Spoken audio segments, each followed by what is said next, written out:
과거에 대한 또 논쟁이 아니라 미래로 가기 위한 선택입니다. 대통령 선거는.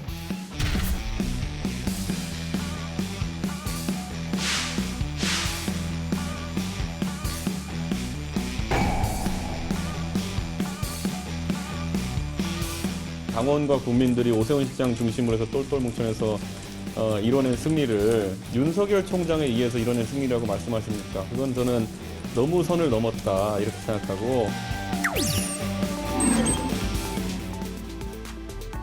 여러분 안녕하십니까. 민주당 대선 주자 간 네거티브 공방이 거센 가운데 이재명 지사가 한밤중 코로나 방역수칙 위반 단속 현장을 지휘했고요. 이낙연 전 총리는 경남 지역을 찾아 지역 민심에 호소하고 있습니다. 송영길 대표가 금도를 지키라 하면서 후보들을 말리고 있지만 과연 후보 캠프 사이 네거티브 공방이 잦아들고 정책 대결로 돌아갈 수 있을지 짚어보도록 하겠습니다. 사사건건 시작합니다.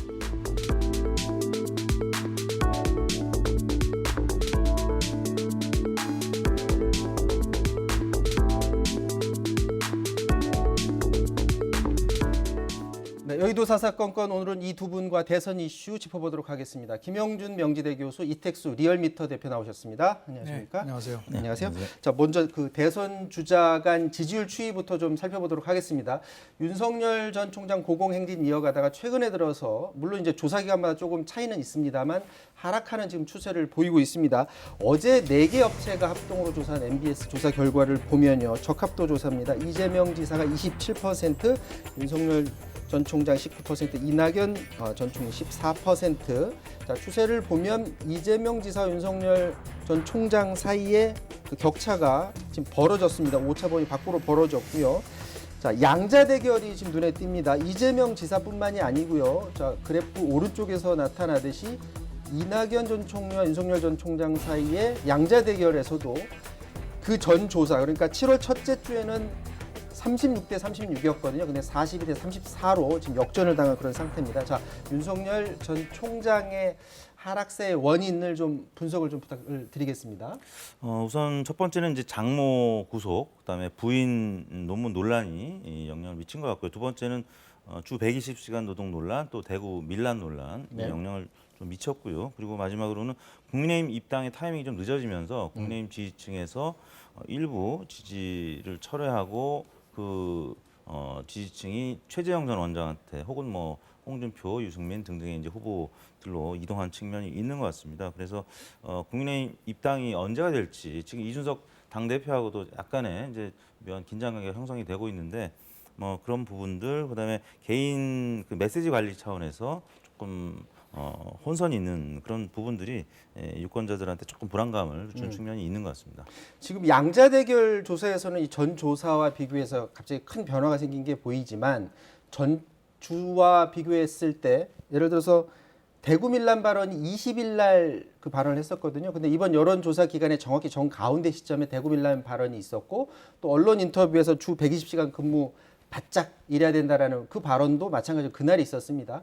그런데 변화를 보면 윤석열 전 총장이 지지율이 1%포인트 빠졌거든요. 그럼 이게 민심에 반영이 안 된 건지 아니면 국민들이 생각하기에 그런 실언은 크게 받아들이지 않는 거지. 이거 어떻게 해석하는 게 맞을까요? 제가 그 여론조사 추이에 관련된 거 이렇게 좀 분석을 해보면 반영되는 비율이 적어도 3일, 5일 정도의 시간이 좀 필요합니다. 바로 반영되지 바로 않는군요. 절대로 그렇게 되지는 않아요. 왜냐하면 여론 형성 기간이라는 게 필요하기 때문에 아마 이 대표님이 잘 아실 거예요. 그러니까 만약에 대구 발언이 있다고 한다면 넉넉자가 5일 정도 지난 다음에 아마도 다음 주 월요일 날 리얼미터 조사 결과를 보면은 더 확실하게 발언이 어떻게 영향을 미쳤나 볼 수가 있는 건데요.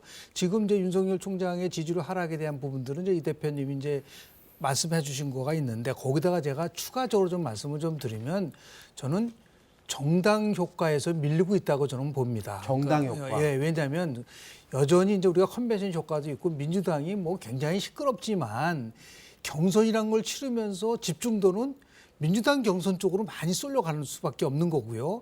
국민의힘도 지금 후보들이 자꾸 이제 그 많이 이제 선언도 하고 경선 분위기도 뜨다 보니까 네. 제3 후보에 대한 집중도가 당연히 떨어질 수밖에 없는 부분, 이런 와중 속에서 이제 발언 문제가 터져버리니까 자연스럽게 이게 같이 엮여서 지지율이 떨어지는 것이 아닌가라고 우리는 해석을 하고 있습니다. 그동안 봤을 때는 이제 야권에서 윤석열 전 총장이 민주당의 후보와 비견해서 굉장히 지지율이 잘 나오니까 도와주는 발언을 많이 했었는데 최근 하락세를 보면서 이준석 대표가 이런 얘기를 합니다. 안철수 씨가 떠오른다 이런 발언을 해요. 하지만 윤석열 총장은 어제 여의도 정치하고 국민의 정치가 따로 있느냐라고 반박을 했습니다. 그리고 오늘 홈페이지를 공개를 했고요. 또 후원금 모집 안내 그리고 어린 시절 사진도 공개를 했습니다. 그러니까 여의도 정치 그냥 난 따라가지 않겠다. 나는 내 갈 길 가겠다라는 말 사실 며칠 전에 했었는데 그대로 밀고 가겠다라는 겁니다. 근데 그렇게 밀고 가는 게 과연 효과를 보느냐 이 부분이 관심 아닙니까? 지금 하고 싶은 대로 하는데 저 방향이 옳은 것으로 보여집니까? 전례는 사실 성공보다 실패 사례가 더 많죠. 안철수 대표도 과거에 새 정치를 시작했을 때 처음에는 지지를 많이 받았습니다만 뒤로 갈수록 지지율이 좀 빠지는 그런 모습을 보였었는데 물론 이제 윤석열 전 총장이 그 길을 가리라는 보장은 없죠. 네. 이제 이 새로운 정치, 제3의 정치가 여의도 문법과는 좀 다르지만 성공할 수도 있습니다. 근데 최근 한 5, 6주 정도의 지지율 그래프 아까 보셨습니다만 이 정당의 지원을 받지 못하고 개인적으로 이 메시지를 지금 내고 있는 상황에서 뭐 약간의 구설이라든지 논란이 계속 이어지고 있기 때문에 이준석 당대표가 우려하는 그런 방향으로 갈 수도 있는데요. 일단 최재형 전 원장이 또 이제 직전에 최근 들어서 국민의힘에 입당을 했기 때문에 네. 대체 후보가 이제 당 바깥에서 한 분이 들어오셨죠. 그리고 기존에 홍준표, 유승민, 원희룡 등등 또 김태호 의원 등등 잠룡들이 있기 때문에 뭐 조금 분산되는 그런 측면도 있는 것 같고요. 그래서 입당의 그 시기, 뭐 절차 이런 부분들이 계속 이제 국민의힘 지지층에서는 관심을 갖고 지켜보고 있는데 계속 미뤄지다 보니까 조금은 유권자들이 다른 쪽으로 시선을 돌리는 뭐 그런 상황이 나타나고 있는 것 같습니다. 지금까지 윤석열 전 총장이 해온 말로 봤을 때는 9월 경선 버스는 타진 않을 것 같아요. 지금 9월까지는 안 들어갈 것 같은 분위기로 지금 말을 하는데 앞서 이준석 대표가 말한 것처럼 안철수가 떠오른다라고 얘기를 했거든요. 그럼 당시 그 안철수 대표가 정치권에 등장했을 때 그때랑 좀 비교해서 정말로 비슷한 건지 아니면 또 다른 대선 후보가 그때 당시에 어떤 지지율 추이랑 지금의 윤석열 전 총장의 지지율 추이라든지 아니면 어떤 발언에 따른 논란이라든지 비슷한 패턴을 보이는 사람이 혹시 과거에 있었습니까? 2011년도 당시에 11.6 재보궐선거가 서울시 있었을 때 네. 그 당시에 안철수 돌풍이 있었었잖아요. 그 당시에 많은 사람들이 안철수 후보를 지지하는 이유를 분석을 해보면 새로움에 대한 기대감이었던 거예요. 네. 그것이 이제 점점 시간이 흐르면서 퇴색이 되고 그리고 정치적인 행보 속에서 뭔가 이제 새로운 정치에 대한 실체가 없다 보니까 지지율이 하락한 부분들이 있는데요. 이준석 대표는 윤석열 총장과 과거 판단과 안철수와 비슷하다고 얘기한 부분은 그거는 굉장히 실수한 겁니다. 잘못된 발언이다? 네, 그건 잘못된 발언이에요. 두 가지 면에서 잘못됐다고 보는데요. 첫 번째는 결국은 안철수라는 특정한 인물을 직접적으로 대고 당신 굉장히 좀 솔직한 얘기로 경쟁력이 없는 후보라는 거를 윤석열을 얘기를 하면서 안철수를 갖다가 얘기를 하는 거잖아요. 그러한 무례한 법이 어디 있습니까? 지금 국민의힘과 국민의당이 합당을 얘기를 하고 있는 상황 속에서 후보를 게다가 윤석열 전 총장을 데리고 들어와야 되는데 그런데 윤석열 전 거기다 총장 대놓고 입장에서도 이제 기분이 나쁠 수가 있죠. 저래서 그러면서 무슨 놈의 뭐 야권 통합 얘기를 하고 뭐 같이 함께 정권 교체한다. 그러니까 어떤 오해를 받냐면 혹시 이준석 대표의 심중은 다른 후보에다가 집중돼 있는 게 아니냐. 예를 들어서 유승민 전 후보 의원. 그런 오해를 받을 수가 있어요. 그래서 되도록이면 제가 볼 때는 저런 발언은 결코 적절하지 않다라는 지적을 좀 하고 싶습니다. 그런데 이준석 대표는 좀 생각이 좀 다른 것 같습니다. 그 지지율 위험 얘기를 꺼내니까 당내 그 중진 의원들이 이준석 대표를 지금 공격을 하고 있습니다. 장제원 의원 같은 경우에는 이준석 리스크라면서 윤석열 총장 폄훼하지 말라 이렇게 얘기를 하고요. 권성동 의원, 자 윤석열 전 총장과 어렸을 때부터 친하다고 그랬죠. 정치 평론가나 여당의 인사가 할 말을 왜 야당 대표가 그런 말을 하느냐라고 반박을 했고요. 정진석 의원, 쇼에만 매몰됐다. 정치는 예능이 아니다라고 그런 반박을 하고 있습니다. 그런데 이준석 대표 오늘 오전에 이에 대해서 또 본인이 다시 반박하는 입장을 냈습니다. 잠깐 듣고 오도록 하겠습니다. 어떻게 서울시장 재보궐선거에서 당원과 국민들이 오세훈 시장 중심으로 해서 똘똘 뭉쳐내서 이뤄낸 승리를 윤석열 총장에 의해서 이뤄낸 승리라고 말씀하십니까? 그건 저는 너무 선을 넘었다 이렇게 생각하고, 지난 선거 때도 보면은 단순히 지지율 추이나 여러 가지 사정에 따라서 안철수 후보라는 당외 후보에게 뭐 제가 좀 표현이 과격할지 모르겠지만 부한해동하던 분들이 있었습니다. 그런데 그분들이 판단이 옳았다고 저는 생각하지 않습니다. 그렇기 때문에 지금도 항상 우리 당내에 계신 중진 의원들께서는 정중동의 자세로 가셔야 되는 것이 아닌가 그런 생각을 합니다. 자, 이준석 대표는 부안해동하지 말자라고 했는데 윤석열 전 총장이 지지율이 빠지는 만큼 지금 보면은 공교롭게도 국민의힘도 지지율이 지금 빠지고 있는 그런 상태인데, 좀 그렇다고 해서 야당의 다른 주자들의 윤석열을 대체해서 지지율이 크게 오른 사람이 있느냐. 물론 이제 최재형 전 원장 같은 경우에는 등장하자마자 소폭이나 위치를 차지는 하고는 있습니다만, 어쨌거나 이렇게 눈에 띄는 야당 주자도 지금 없는 그런 상황인데, 중진들은 원팀 강조하는데 이준석 대표는 자, 중진 의원들 정중동하라 이렇게 또 요구를 하고 있는 그런 상황입니다. 지금 걱정하는 부분, 특히 이제 야당 지지자들이 걱정하는 부분이, 처음에 이제 윤석열 전 총장의 등장 때문에 국민의힘이 힘을 받아서 좀 지지율이 오르는 면이 있었다라고 생각하는 사람들도 사실은 있었거든요. 내분이 더 생기는 것 아닌가라는 생각도 듭니다. 어떻게 보세요? 그렇습니다. 당장 국민의힘의 입당 가능성이 좀 쉬워 보이지 않기 때문에, 그래서 국민의힘 지지도도 소폭 지금 하락하고 있고 윤석열 전 총장의 지지율도 좀 빠지고 있는데, 이준석 당대표가 윤석열 후보에 대해서 이제 설득보다는 좀 압박하는 듯한 이런 메시지가 나가다 보니까 좀 양측이 모두 지지율이 빠지고, 오히려 윤석열 전 총장의 지지율이 이제 국민의힘 당내 잠룡들한테 뭐 일부는 갔겠습니다만 많이 가지 않고, 오히려 상대당 민주당의 이낙연 후보 지지율이 좀 후보한테, 오르는, 그 중도 보수 성향의 유권자들이 민주당 이낙연 후보 쪽으로 이동하는, 어떻게 보면 지금 상대당을 유리하게 하는 이런 일련의 메시지들이 계속 나오고 있는 건데요.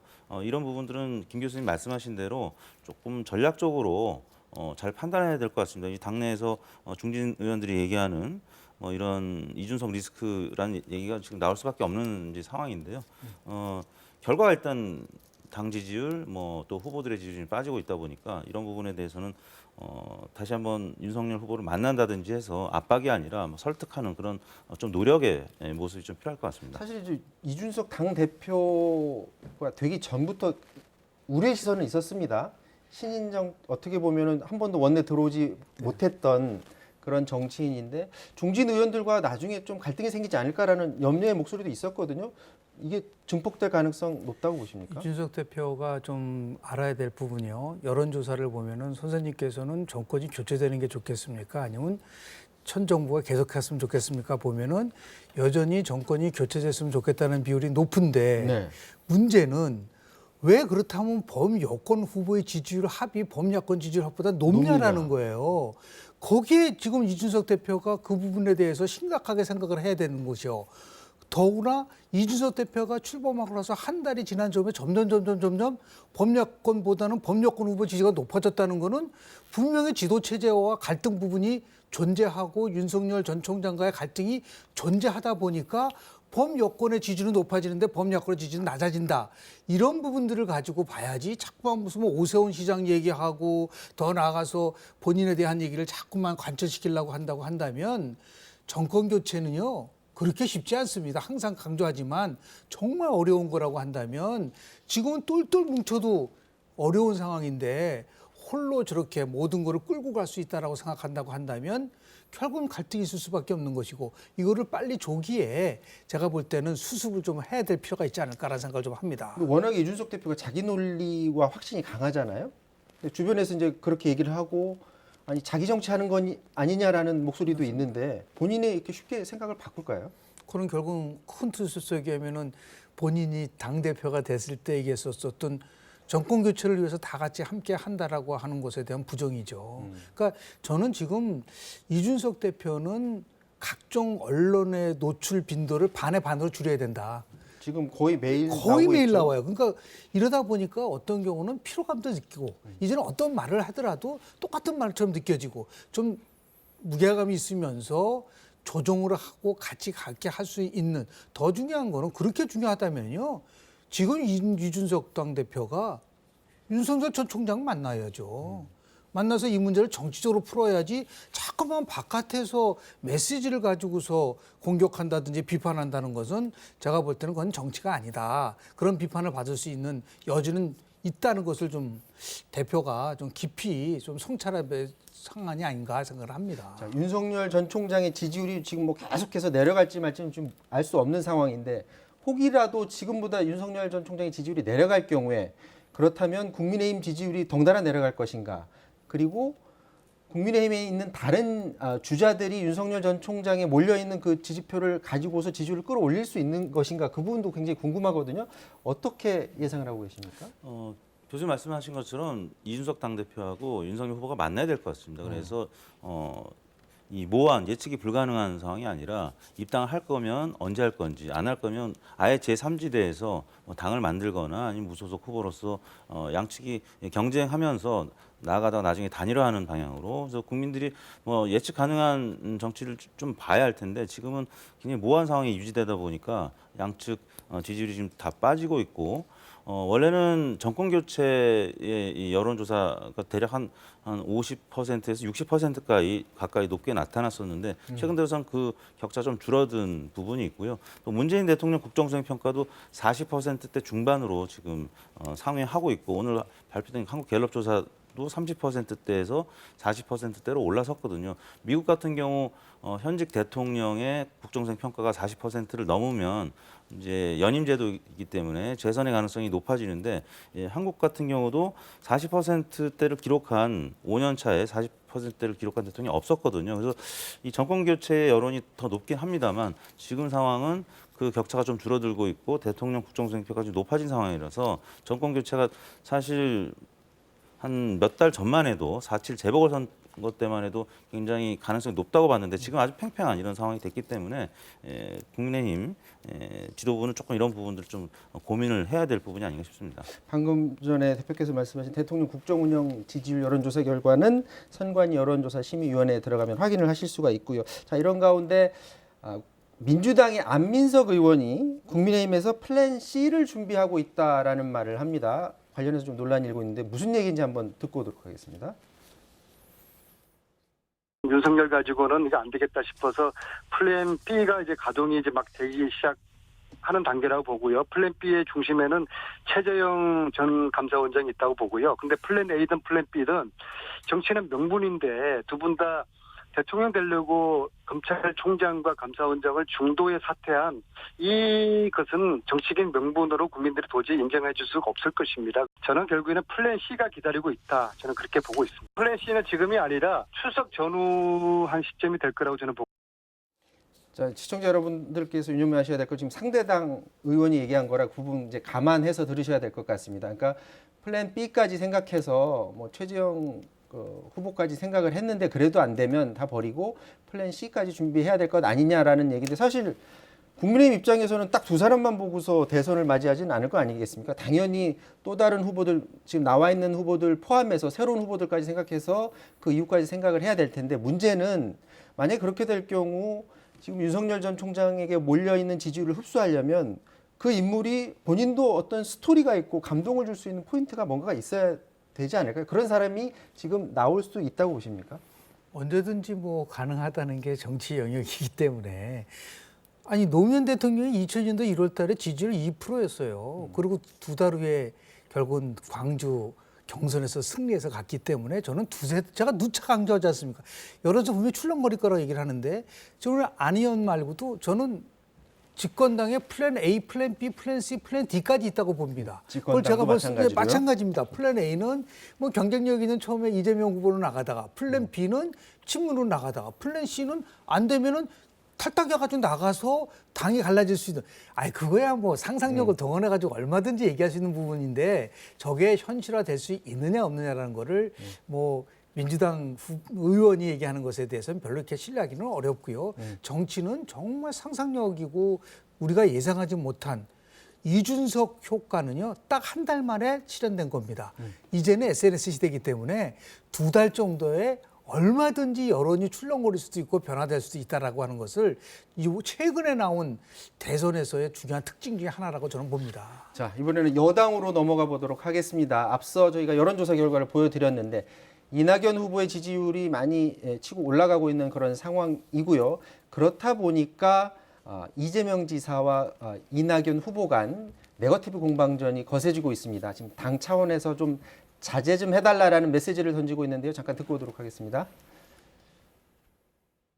과거에 대한 그 논쟁이 아니라 미래로 가기 위한 선택입니다. 대통령 선거는. 그래서 우리 모두는 원팀이라는 생각으로 자신이 우리 민주당의 후보가 되면 나머지 5명의 후보와 그 지지자들이 나의 본선 당선을 위해 도와줄 동지라는 생각을 항상 염두에 두고 논쟁을 하고 비판할 때 이 금도가 지켜질 수 있다고 생각합니다. 다시 못 볼 사람처럼 서로 공격하다간 이 우리 당 후보가 되는 게 목표가 아니라 대통령 당선이 목표라고 한다면 그런 자세를 가지고 금도 있는 논쟁. 자, 어제 굉장히 큰 이슈였었는데 이재명 지사가 이낙연 후보를 공격을 하면서 노무현 전 대통령을 소환을 했습니다. 그러면서 2004년 당시에 그 탄핵 소추안 표결 과정에서 이낙연 후보가 당시에 모종의 역할을 한 것 아니냐라는 의혹 제기를 했고요. 그러면서 오늘 또다시 무슨 얘기를 했냐면 윤영찬 의원, 그러니까 이낙연 후보 캠프에 있습니다. 윤영찬 의원이 그때 당시에 기자였었는데 그때 당시 기사에서도 이낙연이 탄핵 찬성으로 돌아섰다라고 본인 캠프에 있는 사람도 당시에 그런 기사를 썼다라고 하면서 다시 한번 공격을 했습니다. 자, 하지만 무기명 투표라 지금 누군지 밝히기 어려운 상황이고요. 지금 이 두 사람뿐만이 아니라 그 뒤를 쫓고 있는 정세균 후보라든지 그리고 김두관 후보도 마찬가지로 지금 가세하고 있고요. 추미애 후보 같은 경우에는 선거가 뭐라 이렇게 정치적 도의를 넘어서냐라면서 불쾌감을 나타내는 말을 하고 있습니다. 자, 지금의 네거티브 선거전이 지금 어떻게 어떤 기준점을 넘어섰다고 보십니까? 아직 멀었습니다. 제가 볼 이것도 때 정말 심각한 네거티브 선거전 저는 아니에요? 전혀 아니라고 봅니다. 왜냐면요, 지난 2007년도 당시 이명박 박근혜 후보에 보면은 그 끝나고 나서는요, 당시 박근혜 후보가 어땠습니까? 아름다운 패배 선언했잖아요. 그럼 원팀이 저절로 됩니다. 뭐 지금 뭐 송 대표가 원팀 얘기를 하는데 저는 저절로 원팀 될 거라고 보고 강력하게 결국은 이 부분은 뭐 어쩔 수가 없어요. 다만 이게 문제는 뭐냐면 유권자들은 내용보다는 어떠한 상황이 전개됐을 때 그 상황을 바라보는 정직함과 그리고 태도를 보는 겁니다. 저렇게 일방적으로 막 네거티브를 했을 때 도움이 과연 될까라는 부분 속에서는 한번 숙고할 필요가 있지 않을까라는 생각이 좀 들고요. 그리고 그렇게 따진다고 한다면은 문재인 정부 최장수 총리가 이낙연 총리 아닌가요? 그럼 그때는 왜 침묵하고 있다가 이제 와서는 무슨 뭐 노무현 대통령 탄핵이 어떻고 그런 얘기를 할 수 있나요? 제가 볼 때는 그거는 오히려 크게 저걸 통해서 판을 바꾸겠다는 생각은 좀 더 깊이 좀 생각해 봐야 되지 않을까라는 생각을 좀 하게 됩니다. 이재명 지사 같은 경우는 도덕성 논란이 이전 선거전에서도 공격의 대상이 되어 왔었고요. 이낙연 전 총리 같은 경우에는 그동안에 크게 쟁점이 되는 부분이 없다가 이번에 노무현 전 대통령 스탠스 관련해서 지금 논란이 되고 있는데 관련해서 본인이 이게 정말 심각하다고 생각하고 물론 이제 거기에 찬성했는지 반대했는지는 아무도 알 수는 없습니다만 그 전까지 보여준 그 행동과 관련해서 본인의 입장을 분명히 밝혀야 한다라고 했는데 그 입장 표명이 분명히 해야지 이걸 털고 갈 수 있다라고 보십니까? 근데 입장 표현을 뭐 분명히 하더라도 뭐 아까 증거가 지금 남아 있지 않기 때문에 이제 그러니까 뭐 안개라는 지금 표현을 말하는 거는 썼습니다만. 표결이 아니라 표결 네. 전까지 뭐 스크럼을 짰다느니 단상을 점거했다더니 그런 사진 증거를 지금 제시를 하고 있는데 그런 부분을 말씀드리는 거예요. 그런 게 나와도 사실 지금 상황에서 지지율에 큰 영향을 미칠 것 같지는 않고요. 다만 이제 이재명 대 이낙연 이 양강 후보가 이제 다투는 과정에서 두 후보에 집중되는 효과는 분명히 최근까지는 있었습니다. 그래서 두 후보의 지지율이 많이 상승하거나 아니면 유지를 했던 이런 상황인데 뭐 그런 상황에서 이제 3위, 4위, 5위 이런 후발 주자들 이들 지지율이 좀 정체 상황에 있다 보니까 뭐 정세균, 추미애 뭐 이런 뭐 김두관 후보도 이 네거티브에 이제 가세를 하는 거죠. 근데 네거티브를 이제 공세를 하다 보면 본인에게 집중되는 본인의 네거티브는 좀 희석이 되고 그러니까 집중이 좀 덜 하게 되는 거죠. 그래서 계속적으로 상대방을 공격하는 네거티브가 계속 나오고 있는데요. 아까 교수님 말씀하셨지만 2007년 뭐 당시에 MB하고 박근혜 대통령이 붙었을 때와 비교하면 뭐 그다지 심각한 상황 같지는 않습니다. 다만 이게 장기적으로 노출이 될 경우에는 민주당 지지율 전체가 좀 하락할 가능성이 있고 경선 운행에 좀 찬물을 끼얹을 수 있기 때문에 송영길 대표가 얘기했던 미래 비전을 제시하는 뭐 그런 차원에서는 뭐 오늘 추미애 뭐 후보도 부동산 정책과 관련해서 얘기를 했고 어제 이재명 지사가 또 청년 기본소득 관련된 부분들을 얘기했는데 뭐 그런 미래에 관련된 부분들에 좀 집중해야 되지 않을까 싶습니다. 이런 그 네거티브 선거전에 대한 비난의 목소리를 우려해서인지 자, 이재명 지사 같은 경우는 어젯밤에 코로나 방역 지침 위반 단속 현장에 동행을 했습니다. 관련해서 경기도청에서 제공한 사진이 있는데요. 자, 왜 저 도지사가 단속 현장에 동참했을까라는 생각이 드는데 거기에 대해서 경기도는 사람들한테 경각심 높여주기 위해서 도지사가 직접 나서서 단속 현장을 지휘했다 이런 입장을 밝히기도 했습니다. 자, 이낙연 후보 같은 경우에는 부울경에서 민생 투어를 계속했는데요. 관련해서 김경수 지사를 거론하기도 했습니다. 잠깐 듣고 오도록 하겠습니다. 위로의 마음을 전합니다. 저도 대법원 판결에 크게 아쉬워하고 있습니다. 저는 김경수 지사님의 진실을 믿고 있습니다.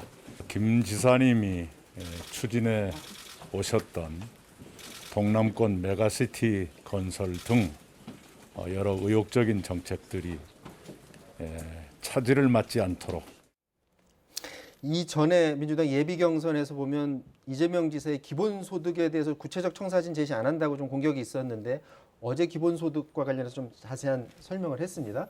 관련해서 기본소득이 주된 공격의 대상이었었는데 이 정책을 두고서 본 경선에서 계속 치열한 이제 논쟁이 벌리긴 하겠죠. 그거는 방향 바람직한 방향이라고 보시나요? 일단은 정책에 관련해서 중요한 건 두 가지입니다. 하나는 일관성과 효과성이죠. 네. 그러니까 제가 볼 때는 이재명 지사가 예비 경선 때 실수한 것 같아요. 기본소득에 대해서 뭐라 그러냐면 이건 내 최고 공약이 1번이 아니다. 그리고 바꿀 수 있는 것처럼 얘기하다가 또 이번에는 이제 기본소득을 연 100만 원씩으로 얘기를 하다 보니까 그러면 예비 경선 때 얘기한 거랑 어떻게 그게 이제 일관성에 대한 문제고요. 두 번째는 뭐냐면 어떠한 정책을 필 수 있는 그런 나름대로의 권한이 있습니다. 대통령은. 근데 정말 효과를 가져올 수 있느냐라는 이 효과성에 대한 문제를 가지고서 우리가 아주 굉장히 토론이 집중된다고 했을 때 결코 제가 볼 때는 기본소득이 예상한 만큼의 효과성을 가져올 수 있을까라는 비판을 받을 수 있는 부분들이 있기 때문에 저는 이재명 지사가 또 다시 말을 바꿔서 또 청년 기본소득까지 얘기를 하는 걸로 보니까 혹시나 이게 지난번에 괜히 바꾼 게 잘못된 거 아니야라고 하는 전략적인 실수 아니냐는 걸 다시 방어 기제 속으로 나왔다고 한다면 조금 실망스러운 게 아닌가라는 생각을 좀 합니다. 본 경선에 들어가서 이제 기본소득을 가지고 토론할 때 얼마나 자신감 있게 디테일하게 설명할지가 이제 관건이 될 것 같고요. 자, 이낙연 후보 같은 경우에는 경남 지역에서 민심 투어를 가는데 또 때마침 김경수 지사 관련 대법원 선고가 났습니다. 근데 그 대법원 선고와 관련해서 자, 대법원 판결이 아쉽다라는 입장을 밝혔습니다. 김경수 지사를 지지하는 지지층이 있는데 그 지지층을 누가 가져가느냐 굉장히 중요한 관건 아니겠습니까? 현재로 봤을 때는 이낙연 후보로 갈지 이재명 지사한테 갈지 지금 상황에서는 알 수 없는 상황인 거죠. 그렇죠. 김경수 지사가 만약에 이제 무죄 취지의 판결을 받았다면 김경수 지사가 언젠가는 누군가를 지지하는 뭐 입장 표명이 있을 수도 있는데 지금은 그게 이제 원천 차단됐기 때문에 결국에는 김경수 전 지사가 사실 뭐 친문의 적자인 건 다 알고 있는 내용 아니겠습니까? 네. 근데 김경수 전 지사의 입을 통해서 직접적인 메시지가 나오기는 어려운 상황에서 당연히 이제 후보들은 김경수 지사를 지지하고 그 지지층을 일부 흡수하고자 하는 그런 메시지들을 지금 계속 내고 있는 것 같은데 그런 차원에서 발빠르게 이제 경남 행보를 지금 하고 있는데요. 지금 이낙연 후보 같은 경우는 최근 들어서 지지율이 좀 상승하다가 약간 오늘 MBS 조사에서도 조금 정체 상황이 이어지고 있는데 김경수 지사의 지지층을 누가 흡수하느냐에 따라서 뭐 한 2, 3%포인트는 왔다 갔다 할 수 있기 때문에 그래서 최근 들어서 이제 양강 구도가 3강 구도로 되는 여론조사 결과들이 나오지 않았습니까? 이걸 유지하거나 아니면 박광원 본부장이 얘기하는 것처럼 골든 크로스, 이낙연 후보 입장에서의 골든 크로스가 이달 말에 빠르면 일어날 수도 있다라고 이제 기대 섞인 전망들을 하고 있는데 과연 이제 그런 부분이 될 수 있을지는 일단은 김경수 지사의 지지층 흡수가 단기적으로는 굉장히 중요한 변수라고 할 수 있겠습니다. 마지막으로 짧게 한마디만 듣고 끝내야 될 것 같습니다. 지금 이재명, 이낙연 후보 둘 다 이번 주말에 호남 지역을 간다라고 하는데 이제 호남 민심을 얻는 게 굉장히 중요합니다. 남은 그 본경선 기간에 이 포인트가 굉장히 중요한 변곡점이 될 것이다라는 부분이 있다면 어떤 부분이 있는지 좀 짚어주실 수 있을까요? 조금 전에 얘기한 것처럼 경선하고 본선은 달라요. 경선에서는 결국은 친문 강성 지지층이 누구 손을 들어주느냐 두 가지 기준 가지고 저는 갈 거라고 보는데요. 하나는 본선 경쟁력과 문재인 정부 지키기라는 이 두 가지를 누가 과연 가져갈 수 있느냐라는 것이 당원들 사이에서 중요한 변수가 될 수 있을 거라고 보고요. 그것이 결국은 결정적으로 2%의 차이를 가져올 수 있는 변수가 될 수 있을 거라고 저는 봅니다. 자, 여의도 사사건건 여기까지 하도록 하겠습니다. 지금까지 이택수 대표, 김영준 교수와 말씀 나눴습니다. 고맙습니다. 네. 맞습니다.